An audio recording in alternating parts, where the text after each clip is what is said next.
Oi gente, aqui é o Antônio e nesse canal eu falo de saúde mental, espiritualidade e muito mais. O tema do vídeo de hoje é um tema bem polêmico, forte, que é a psicopatia. Mas antes faça o seguinte, se inscreve no canal, curte, comenta e compartilha, ativa o sininho das notificações para sempre que tirar um vídeo novo você ser avisado. Então, bora pro vídeo. Gente, psicopatia não é algo novo, algo que está recente em relação a estudos sobre o tema. Ocorre que a cultura pop, ela meio que fetichizou muito esses casos e tornou essas pessoas quase que celebridades. Coisa que é absurda, porque trata-se de algo muito pesado, doentio e principalmente muito tóxico para as pessoas que vão ter a infelicidade de conviver com essas pessoas que vão causar tantos males a elas. Entender sobre psicopatia é você voltar um pouco no tempo e fazer uma cronologia de como que o termo ele se originou, né, até aquilo que vai ser o que é tratado hoje. Um vídeo bem bacana que eu dou para vocês como dica, e até foi uma grande referência para esse vídeo, é um vídeo do professor da PUC, o psicanalista Hélio Miranda. Vou até pôr aqui embaixo o link para vocês, que ele realmente fala muito bem sobre isso, e eu recomendo que vocês, depois que verem o meu, também vão lá ver o dele. Há muito tempo, Felipe Pinel, que é o grande nome da psiquiatria, que começou com esses estudos mais aprofundados, ele percebe o seguinte, que vai existir pessoas que vão ter mania sem delírio. O que é isso? Aquela pessoa que vai ter comportamentos absurdos, hediondos, completamente sabendo o que está fazendo. Porque a palavra mania, ela tem vários significados, tem sinônimos, e entre um deles seria a loucura. Ou seja, uma loucura ciente de si, sabendo o que está fazendo. Posteriormente, seus discípulos, e no caso de Esquirol, ele vai também, pegando esse gancho do Pinel, trabalhar com dois termos interessantes, que seria a monomania, aquela pessoa que ela centra somente o seu foco no único pensamento e passa a ficar em função dele, tipo a ideia fixa. E o caso, por exemplo, desses homicidas em série, né, serial killer, ou então, por exemplo, dos piromaníacos, aqueles que ateiam fogo em tudo e causam grandes prejuízos, enfim. São essas ideias fixas muito pesadas, sombrias, que absorvem todas as faculdades mentais daquela pessoa, gerando essa alienação mental, que torna a pessoa completamente suscetível a esses desejos obscuros, no qual ela não consegue ou não quer mais, né, ponderar entre o certo e o errado e acaba cedendo a isso. Outra pessoa também importante nesse sentido é James Pritchard, que trabalha com a ideia da loucura moral, ou uma tangência da moralidade, que é essa questão do que é moral, o que é correto, o que é ético para essa pessoa, o que realmente ela não pode, o que ela pode fazer. Tudo isso aí para ela se torna muito relativo, então ela vai ceder a esses desejos dela em função de que para ela, moralmente falando, isso não é tão restritivo como para uma pessoa normal seria. E nesse sentido, essas transgressões da lei, elas vão ser frequentes, essas pessoas, e vai ser tratada praticamente como um estilo de vida. Agora, com Kraepelin, você vai começar a ter o contorno mais daquilo que se entende como psicopatia nos dias de hoje. Seria uma personalidade psicopática, uma inibição no desenvolvimento dessa personalidade, no que tange essa questão da ética e da moral. Aí você abrange mais essa questão, porque não é só algo isolado daquela pessoa. Ali já é toda uma personalidade com esse aspecto ético, moral, da empatia com o próximo completamente inibido. Então isso aí já gera algo que demonstra que isso é muito mais do que uma pequena característica e tem nessa pessoa uma incidência de personalidade, que é algo que afeta toda a sua vida social e íntima. Agora, com Kurt Schneider, você vai ter um escopo mais perto do que se tem atualmente na psicopatia. Já com essa informação dessa personalidade, ele vai tratar como que isso se desenvolve com um escopo mais específico, tentando sistematizar traços de caráter que se desviaram da norma.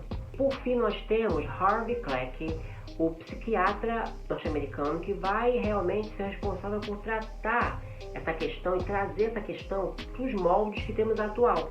Porque ele, em 1941, lança um livro chamado The Mask of Sanity, que vai de fato trazer esse termo para aquilo que você compreende atualmente. Tanto é que, se você for ver no DSM-5, que é o Manual Diagnóstico Estatístico de Transtornos Mentais da Associação americana de psiquiatria é muito similar àquilo que eles entendem como psicopatia, ou atualmente chamado, né, transtorno de personalidade antissocial, daquilo que ele colocava no livro como sendo a psicopatia. No caso da psicopatia para ele, ela primeiro é totalmente livre dos sintomas de neurose, sintomas de psicose ou de qualquer deficiência mental. Ou seja, pessoas que estão ali plenas daquilo que estão fazendo. Até porque os requintes de crueldade são tão bem manuseados que para fazer tem que ser uma pessoa que realmente saiba como encobrir as coisas, como lidar com a polícia. Então ali há sim uma atenção, há sim ali uma presença daquela pessoa em relação a saber o que está fazendo, a estar consciente daquilo. Sendo assim também no livro dele, ele vai falar sobre a baixa empatia, ou seja, pessoas que não têm uma relação de compreender o outro como gente mesmo, como uma pessoa que precisa de ajuda, como uma pessoa que tem que ser respeitada, não. Ele bota a sua vontade em cima disso, né? A questão da transgressão da lei, tratos sociais, ela vai ter muita dificuldade. E entendendo, gente, que olha só, um psicopata, ele não é somente uma pessoa que vai cometer crimes ligados a assassinato, não. Ele pode ser uma pessoa estelionatária, ele pode ser um golpista, ele pode ser um ladrão, são pessoas que têm ali uma conexão com essa falta de regra e falta de moral dos comportamentos. Então, assim, ele só vê ele como sendo uma pessoa dotada de direitos e nunca nenhum dever, né? E outra coisa, a questão ali de lidar com o outro é muito doentia, porque o outro é uma forma dele conseguir algo em cima dele. Todo psicopata, ele tem um alto nível de narcisismo. O narcisista, como um transtorno, nem todo narcisista é um psicopata, claro que não. Mas todo psicopata tem uma alta dose de narcisismo na sua personalidade. Essa característica do somente ele que importa, somente ele que prevalece, somente ele que tem que ser falado, lembrado, ele vale mais que o outro, ele é mais importante que o outro.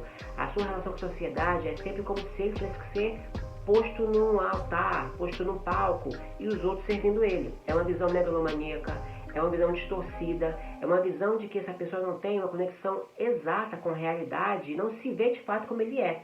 Ele sempre se põe num degrau muito maior do que ele tem, de fato. Então isso aí é muito difícil, é muito complicado de lidar com alguém assim. Nos filmes, nas séries, sempre mostra o serial killer, assassino em série, como sendo um arquétipo total, né? Do que é um psicopata. E não, gente.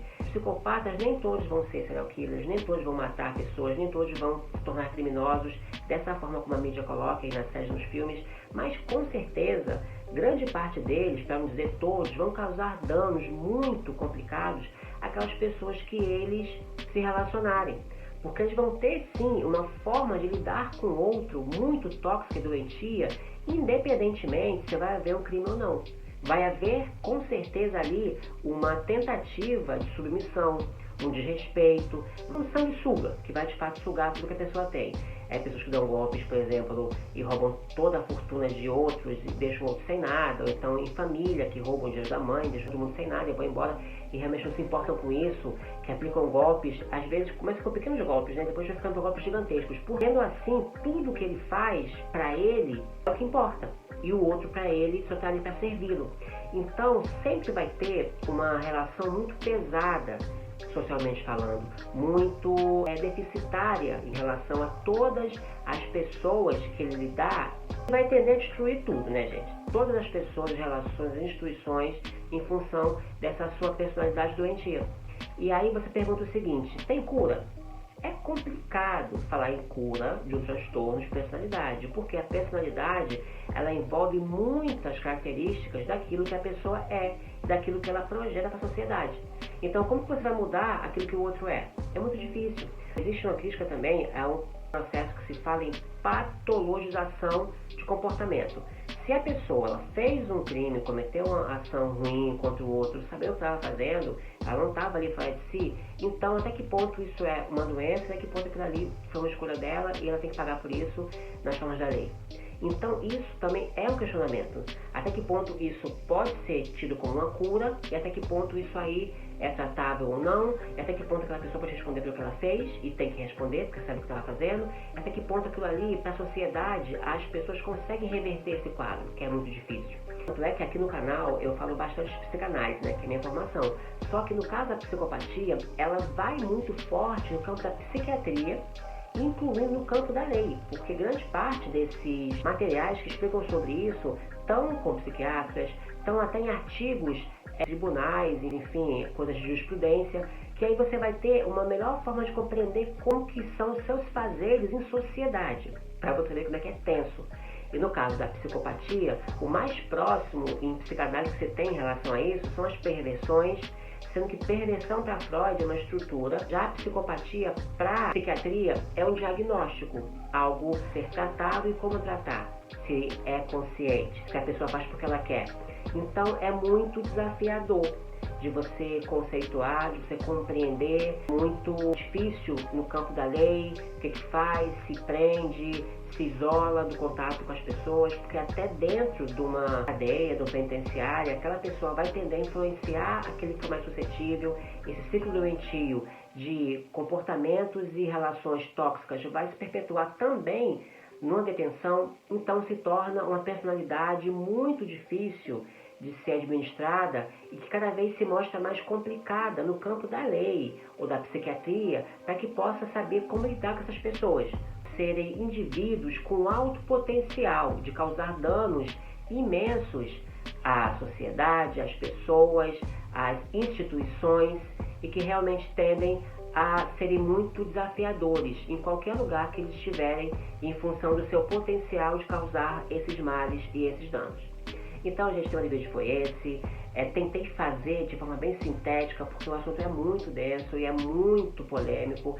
Também vocês podem ver outros vídeos, documentários que tem sobre isso, mas o que eu proponho a vocês é que tentem focar do ponto de vista não somente espetacular, né, das produções, esse ponto de vista do espetáculo, dessa fetichização, dessa romantização, e tentem compreender como algo muito complicado o grande mal social, né, que na realidade para essas vítimas que sofreram com isso ou que tiveram que conviver com essas pessoas, não teve nada de bom, nada de bonito, nada de espetacular, né, para contar para os outros. Elas só saíram perdendo. Então, o tema do vídeo foi esse. Mais uma vez, se inscrevam no canal, curtam, comentem, compartilhem, ativem o sininho, ponham aqui embaixo dicas para próximos vídeos, algum emoji para o YouTube compreender que vocês estão gostando do conteúdo. Também compartilhe com alguém que você entenda que precisa dessa informação. O tema do vídeo foi esse e fiquem todos muito bem.